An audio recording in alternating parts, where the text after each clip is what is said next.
नमस्कार दोस्तों बिहार की राजनीति में इतने मोड़ हैं कि दिल्ली से पटना तक बड़े बड़े दिग्गज सत्ता की राह पर रपटते रहते हैं। बिहार की सत्ता के खेल को राजनीति का जंतर मंतर बनाने वाले मौजूदा मुख्यमंत्री नीतीश कुमार ही हैं। नीतीश की चालों को प्रधानमंत्री नरेंद्र मोदी और उनके चाणक्य अमित शाह तक नहीं समझ पाते हैं।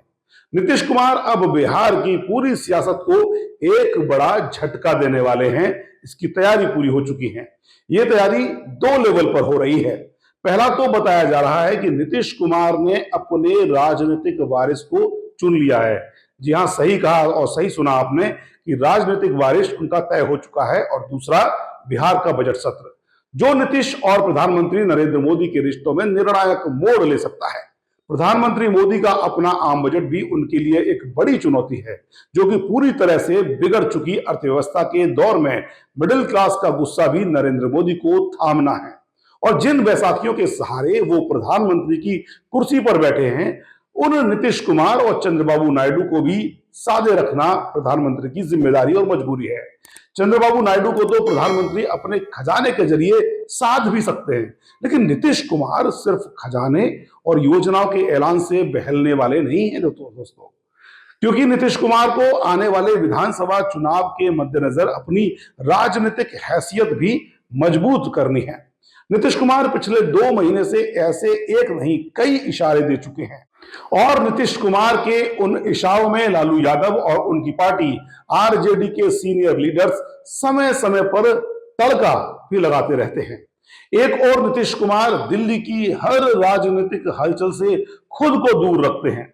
यहां तक कि उपराष्ट्रपति के कार्यक्रम में भी शामिल नहीं हुए थे, जो कि प्रोटोकॉल के हिसाब से बहुत जरूरी था और उनको शामिल होना चाहिए था। और दूसरी ओर लालू यादव नए साल के पहले ही दिन से नीतीश को वापस आरजेडी और कांग्रेस के साथ महागठबंधन में आने का न्योता दे चुके हैं। अभी एक दिन पहले ही लालू यादव के बेहद करीबी आरजेडी नेता अब्दुल बारी सिद्दीकी ने वही बातें दोहराई और नीतीश कुमार की तारीफ करते हुए कहा कि कुछ भी हो जाए, नीतीश बाबू संविधान के खिलाफ कोई काम नहीं करने वाले।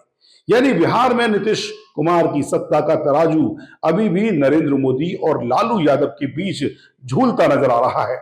नीतीश कुमार की सियासत का कांटा क्या लालू यादव की ओर झुकेगा, और अगर ऐसा होगा तो कब? इन सवालों का जवाब नीतीश कुमार के पिछले 2 महीने से दिए जा रहे इशारों और उनकी 2 प्लानिंग से अच्छी से समझा जा सकता है।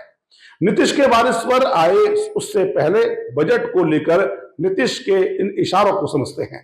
पहले ये चर्चा सामने आई कि बिहार का बजट 19 फरवरी को पेश किया जा सकता है। बीजेपी कोटे के उप मुख्यमंत्री सम्राट चौधरी बिहार के वित्त मंत्री भी हैं, लेकिन बाद में खबर ये आने लगी कि बिहार का बजट सत्र 28 फरवरी को शुरू होगा।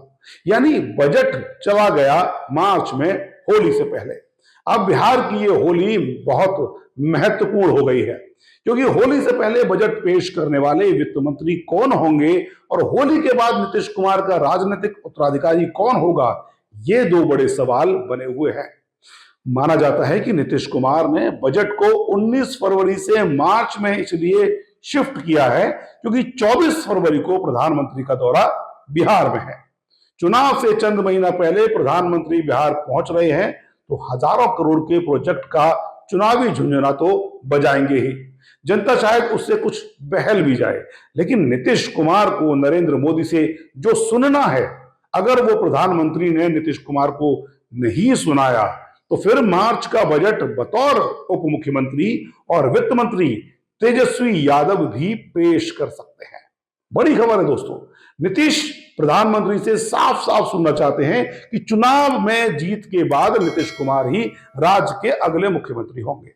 अगर 24 फरवरी को दिल्ली ने इस बात पर ठप्पा नहीं लगाया, तो बिहार के बजट से पहले ही नीतीश कुमार कोई बड़ा खेल करके नरेंद्र मोदी का सियासी और गठबंधन की सत्ता का बजट बिगाड़ सकते हैं। नीतीश के इस दांव का एहसास प्रधानमंत्री नरेंद्र मोदी और उनके चाणक्य अमित शाह को भी है, क्योंकि 2 महीने से नीतीश के बदले तेवर की वजह अमित शाह का एक मीडिया हाउस को दिया एक इंटरव्यू है, जिसमें बिहार के अगले मुख्यमंत्री के नाम पर अमित शाह कन्नी काट गए, जो बात नीतीश कुमार को चुभ गई। अमित शाह का बाबा साहेब अम्बेडकर पर दिया बयान भी नीतीश कुमार की राजनीति को नुकसान पहुंचा सकता है, जिसे लेकर पूरा विपक्ष, खास तौर पर राहुल गांधी, बाबा साहेब और संविधान के अपमान का सवाल लगातार उठा रहे हैं। इस एक दांव के अलावा नीतीश कुमार की राजनीतिक विरासत का दांव भी दिल्ली से बैठकर बिहार की सत्ता पर नजर गड़ाए नरेंद्र मोदी और अमित शाह के सपनों को चूर चूर कर सकता है। अभी हर कोई जानता है कि जेडीयू में नीतीश का कोई घोषित उत्तराधिकारी नहीं है और उम्र के जिस दौर में नीतीश 2025 का चुनाव लड़ने जा रहे हैं, उसे लेकर दिल्ली के तथाकथित चाणक्य अमित शाह और बिहार में खुद सत्ता का स्वामिवाक दावेदार, बिल्कुल पूरी तरह से अपने को समझने वाले नीतीश के बाद में तेजस्वी भी नीतीश कुमार के जनाधार पर नजर रखे हुए हैं। अमित शाह नीतीश के सहारे बीजेपी को सत्ता तक पहुंचाना चाहते हैं, तो इसके ये सोच भी उनके मन में है कि जेडीयू में नीतीश के बाद कोई और दिखता ही नहीं है। इन हालात को नीतीश कुमार भी समझ रहे हैं। बगैर किसी घोषित उत्तराधिकारी के जेडीयू और अपने जनाधार को बचाए रखने की उधेड़-बुन नीतीश कुमार के भीतर भी चल रही है। ऐसे में 20 दिन पहले मुख्यमंत्री नीतीश कुमार अपने गढ़ बख्तियारपुर में एक ऐसे शख्स के साथ जनता के बीच पहुंचे जिसने बिहार में एक नई बहस छेड़ दी। उस शख्स ने लोगों से एक राजनीतिक अपील भी की। उसने बड़े सलीके के साथ लोगों से कहा कि आने वाले चुनाव में जेडीयू और नीतीश कुमार को फिर से चुन लें, एक और बार नीतीश कुमार की सरकार बनवाएं। आप कह सकते हैं कि राजनीति में तो ऐसी बातें, अपीलें हमेशा होती रहती हैं, नेता लोग करते रहते हैं, इसमें नया और क्रांतिकारी है ही क्या। आप बिल्कुल सही भी हैं। नीतीश कुमार के कार्यक्रम में जिस शख्स ने ये अपील की वो फिलहाल राजनीति से बिल्कुल दूर है, जबकि उनके पिता पिछले 20 साल से बिहार के मुख्यमंत्री हैं। चौंकिए मत, बात नीतीश कुमार के इकलौते बेटे निशांत की हो रही है। 48 साल के इंजीनियर निशांत ने खुद को हमेशा सत्ता और राजनीति से दूर रखा। इससे पहले वो साल 2015 में अपने पिता नीतीश कुमार के साथ दिखे भी थे, जब नीतीश कुमार मुख्यमंत्री पद की शपथ ले रहे थे। अब 10 साल बाद चुनाव से पहले निशांत का इस तरह पिता के साथ राजनीतिक कार्यक्रम में शामिल होना और पिता की सरकार फिर बनवाने की अपील करना बहुत सारे कयासों को जन्म दे रहा है। उन कयासों पर नीतीश के कुछ करीबी मंत्री और नेता दबी जुबान से ही सही, लेकिन मोहर भी लगा चुके हैं। कयास तो यहां तक लगाया जा रहा है कि होली के बाद नीतीश कुमार का बेटा निशांत औपचारिक तौर पर राजनीति में उतर सकता है और जेडीयू में किसी बड़ी जिम्मेदारी को संभाल भी सकता है। अगर ऐसा होता है तो स्वाभाविक तौर पर नीतीश का वारिस निशांत ही उनकी राजनीतिक विरासत भी संभाल सकता है। हालांकि इसका अंतिम फैसला नीतीश कुमार को ही करना है, जो फिलहाल इस मुद्दे पर बिल्कुल खामोश और चुप्पी साधे हुए हैं। लेकिन नीतीश के करीबी मंत्री और नेता काफी जोश में हैं। उनका मानना है कि निशांत को मौजूदा सत्ता और राजनीति की अच्छी समझ है। निशांत युवा हैं, ऐसे लोगों को राजनीति में आगे आना चाहिए। निशांत के बारे में सही समय पर फैसला लिया जाएगा। ऐसे नेताओं का तो यह भी मानना है कि निशांत अपनी राजनीति पारी के लिए बिल्कुल तैयार है। उन्हें बस अपने पिता की हरी झंडी का इंतजार है। नीतीश के भरोसेमंद लंबे समय से नीतीश के राजनीतिक वारिस के तौर पर उनके बेटे को पार्टी में शामिल कराने की इच्छा रखते थे। काफी समय पहले से इस बात की चर्चा भी पार्टी में शुरू हो गई थी। नीतीश के भरोसेमंद नेताओं का कहना है कि ज्यादातर कार्यकर्ता, खासतौर पर यूथ, ये चाहता है कि नीतीश कुमार अपने बेटे को भी राजनीति में लाएं।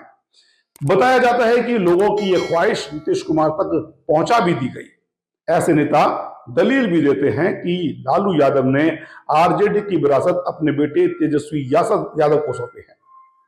तेजस्वी ने भी पार्टी को अच्छे से संभाला और पिछले चुनाव में तो सत्ता के करीब तक पहुंच गए।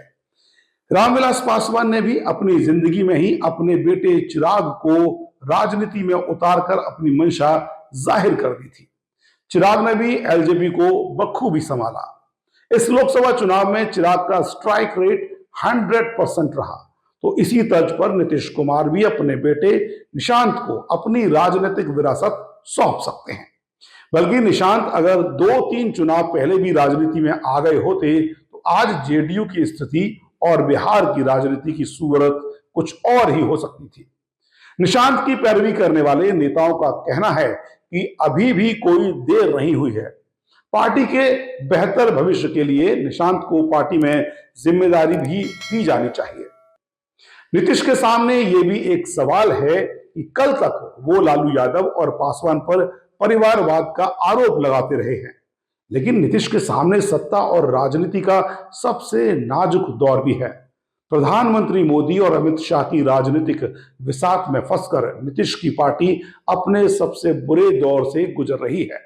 विधायकों की संख्या सबसे कम है और सांसदों की लॉयल्टी तभी तक नीतीश के साथ दिखाई दे रही है जब तक उसे आजमाया नहीं जा रहा है। जिस दिन वो नौबत आई उस दिन ऐसा भी हो सकता है कि दिल्ली में बैठे जेडीयू के सांसद ललन सिंह और संजय झा के पीछे नीतीश के तमाम सांसद मोदी और शाह के हक में खड़े नजर आएंगे। इन्हीं सब हालात को नीतीश कुमार भी अपनी सियासत के तराजू पर तौल रहे हैं।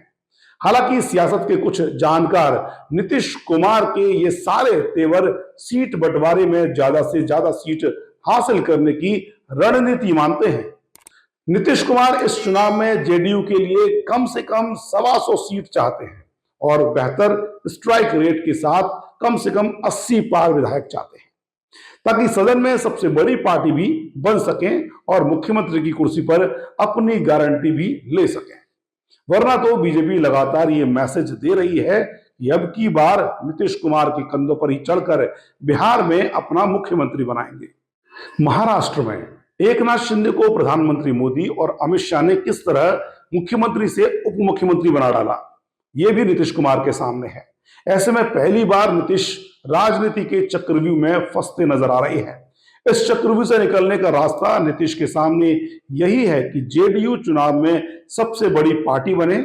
इसके लिए उन्हें अपने जैसे औरे वाला सहयोगी नेता चाहिए जो हर हाल में नीतीश कुमार के प्रति ईमानदार रहे। ऐसी क्वालिटी तो किसी इंसान के अपने बेटे में ही हो सकती है।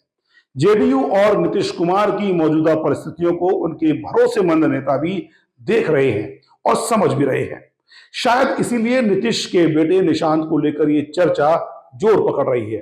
तो अब फरवरी का महीना और होली के पहले और होली के बाद की नीतीश कुमार की सियासत बिहार की पूरी राजनीति में एक बड़ा उलटफेर दिखा सकती है। दिल्ली के आम बजट से बिहार के बजट के बीच बिहार की सत्ता के खेल का रंग और होली के बाद पार्टी में नीतीश की राजनीति का देखने के लिए तैयार रहिए दोस्तों, क्योंकि बहुत कुछ बदलने वाला है बिहार की राजनीति में। और इसी तरह इस वीडियो को हम विराम देते हैं। आपको ये खबर, ये जानकारी, ये एनालिसिस कैसा लगा, आप हमें अपनी राय कमेंट के जरिए जरूर भेजिए। आप लाइक करिए, शेयर करिए और अगर अभी तक एक्सक्लूसिव खबर को आपने सब्सक्राइब नहीं किया है तो प्लीज इसे सब्सक्राइब करें ताकि हम आप तक और भी ठोस और बुनियादी जानकारी पहुंचाएं। नमस्कार।